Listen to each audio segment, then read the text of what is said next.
2002 ജനുവരി 24 Canada. ജ്ഞാനദളം 342. Anasakti തടസ്സമായി തീരുമ്പോൾ. കാർത്തിക്. നമുക്ക് അനാസക്തി വേണ്ടാത്ത എന്തെങ്കിലുമുണ്ടോ? ഗുരുദേവ്.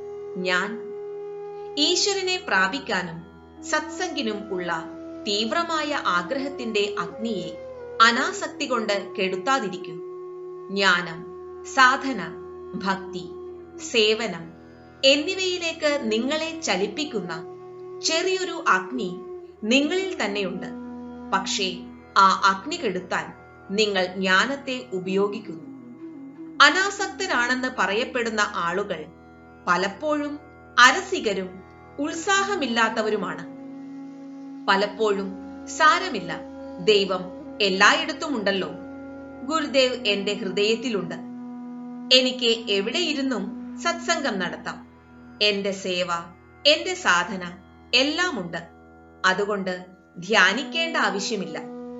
എന്തായാലും ഞാൻ 24 മണിക്കൂറും സാധന ചെയ്തുകൊണ്ട് ഇരിക്കുകയല്ലേ.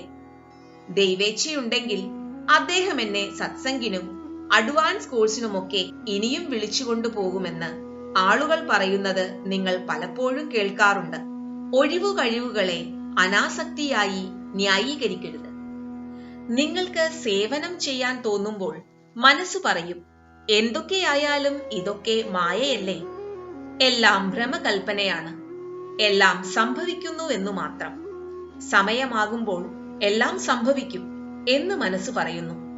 സ്വന്തം സൗകര്യത്തിനും മടിക്കും അനുസൃതമായി ആളുകൾ ഇങ്ങനെ ജ്ഞാനത്തെ ദുരുപയോഗിക്കുകയോ അസ്ഥാനത്ത് പ്രയോഗിക്കുകയോ ചെയ്യാറുണ്ട്.